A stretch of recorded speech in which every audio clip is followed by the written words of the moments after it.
Okay, good morning, folks. So today I have some seat belts in the Falcon right now, two of them for the front seat, but I don't have any in the back seat. And we want to be able to get all my kids in here and go for a road trip and stuff. So I'm gonna put some seat belts in the back too. Actually, this car seats 6 people, so I'm gonna put 6 seat belts in here. How about that? How many cars are sitting 6 people these days? So, all right. So also I got this this little vent up here. I found out that this somehow does something to do with that.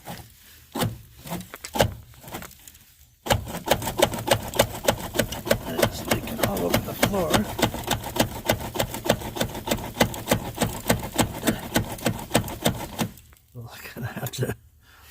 I don't want that grinding itself into the carpet here. Got new carpet in here. So I want to kind of, this is an old rust bucket of a car, but still try to keep it a little bit comfortable. So let me vacuum that out and then I'll get on with the seats here. I don't want to, wear that into the carpet.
Hey, there's something up in there making a mess.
I don't know about all that, so looks like a mess.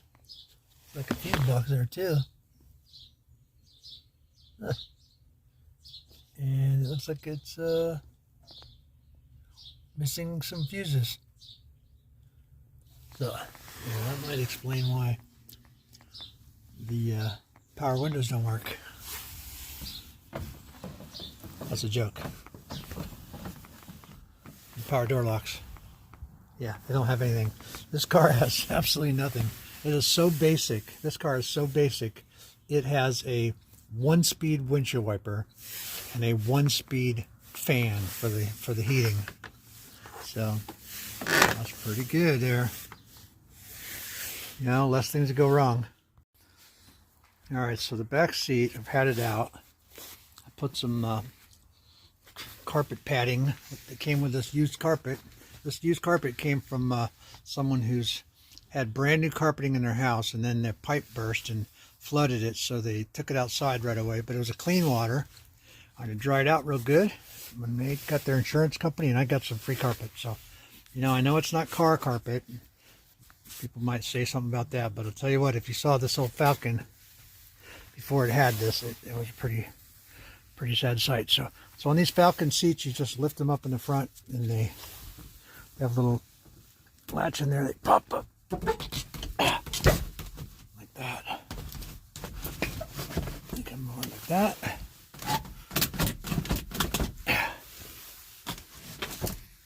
And you gotta watch out for wires underneath it. So anyway, let me get this seat out here. All right, so just grab this seat here. There's some sharp edges in there. All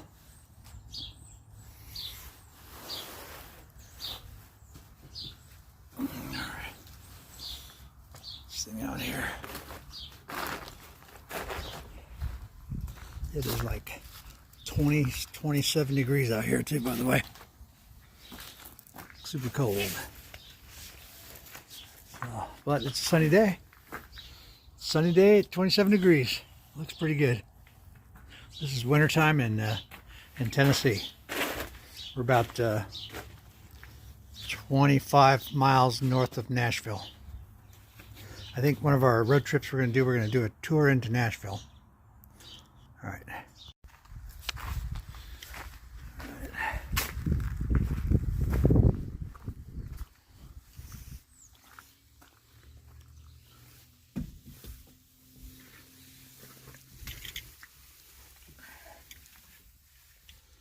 So I'm looking at these two, and then one of those. And this one's going to go over here. And one more there for the other side. So while my seats were out, I was doing the seat belts, I decided to take my gas tank out, my new gas tank. What I had done when I first got it was I didn't realize it, or it came with a gasket that I didn't understand. And I thought it was going to be hard to put on, so I made this gasket here, and I made it out of linoleum for a floor, and it just leaked. I mean, it was pretty good, but it would leak a drop or two, and what it was doing was it was leaking in the bottom of the gas tank, and when it would always have like you know, some drops here, and then what it was doing, it was making smell all over the car, and the fumes, so everyone was breathing gas fumes inside the car, and you know, that's not very safe. So so what I decided to do was take it apart, take it out, and put in the right gasket. So I got that in there. I'm putting it back together. It's a pretty easy gas tank to get out. Probably the easiest gas tank I've ever had to take out of any car. I mean, unbelievably easy. You just undo the screws around the side here, you know, disconnect the filler tube, which you know, kind of goes to right here, and this is a vent tube for vent, and then of course the fuel line in the front, and the regulator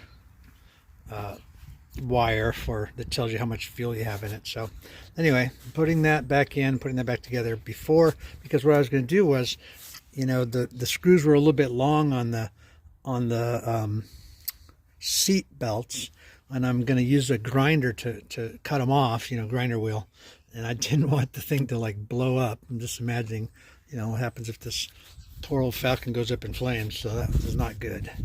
Anyway, that's where I'm at right now. Alright, so the gas tank is back in. I don't have the filler tube here in yet because it's a lot easier to pour my gas back in this hole with a funnel than to try to get something to go down there, because I have it in these 5-gallon gas cans, or 5-gallon buckets I had to catch it in. And that one's kind of dirty looking. I don't know what happened. Hopefully it's not the chemical on the plastic coming apart, but I guess if it is, it'll burn off or mess up my carburetor, one or the other. Anyway, Let's see if we can pour this back in there. And hopefully it won't leak. Best case scenario is it doesn't leak.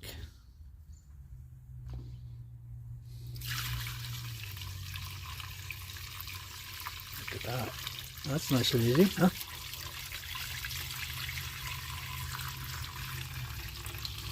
So you always save your ice cream buckets if you're a fix-it guy. Maybe if you're a gardener too. Or a woodshop guy. You know.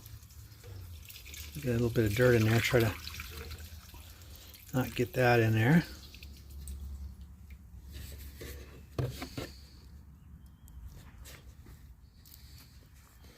Pour that out. Alright, give me another bucket full. Anyway, fill this up and see what happens. Alright, we got 1 5-gallon bucket in there. Let's check it out, see how it is. Please don't leak. Please don't leak. What do you think of that? Well, looks pretty good. Hey, it's actually dry. Oh, that's nice. Alright, so if you watch this video to take out one of these gas tanks in a Falcon, basically here's like a ring right here, and you're gonna smack it one way or the other, and it latches into these little hooks right here, and it kind of screws in and screws out. Make sure you when you knock it in, you knock it all the way till this inside plate comes all the way to the stop right here. Otherwise, you won't be tight enough. But anyway, oh, this is good. It would be so nice not to have any fumes in the Falcon.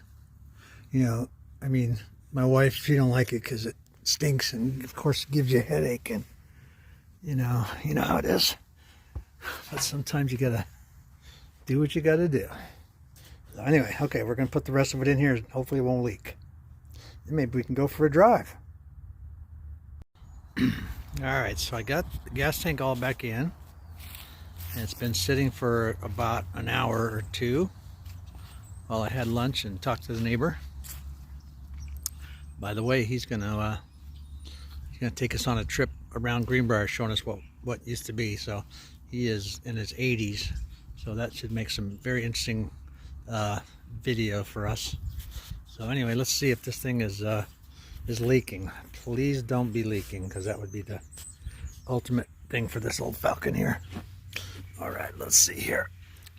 Under here, and getting under here, it looks, why, by golly, that looks dry as a bone. Not a drop. Yep.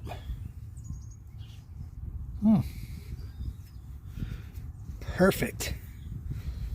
Well, they say if you don't have time to do it right, you must have time to do it again. And I just did it again, so guilty. All right, so I definitely got the gas tank completely fixed. Doesn't leak a drop. That's a great deal. All right. And I got the seat belts all in the back seat. I got 3 seat belts across. Well, that's a great deal. And that's pretty good. I could use seat covers, but I guess it's part of the patina. That's what they call it, right? And still have 2 in the front. I have 1 more there I haven't put in. But my big problem now, okay, so that takes a big thing off my mind. So now we're, technically legal. We're not going to get tickets for no seat belts for kids, and it's not going to blow up or make everybody sick when they drive in it. So now the problem I have now is that this rear wheel is dragging when I go forward, and I just did this brake, and I did it completely. I put a master cylinder on it. I did not put brake lines on it, but it's peculiar because if you just let it set, I mean, the first thing out of the hole is it drags going forward. It drags pretty good. It almost kind of skids along. So, and it has the limited slip differential in the back, so that makes it so that it pulls on the other wheel and kind of drags this one behind. So I got to figure that out. I don't know what it is. If anybody has any ideas, please let me know. I'm thinking, I don't know, is it possible that the maybe the wheel bearing is bad and the wheel's moving forward or backwards, something like that? I guess I could jack it up and see that. But when I jack it up, it looks pretty good. So, but I guess I gotta do it again. And then again, this front one I haven't actually taken apart yet because it still works. It's like the best brake there. So anyway, that's it. So, all right, that is it for the day, and I will start again another day.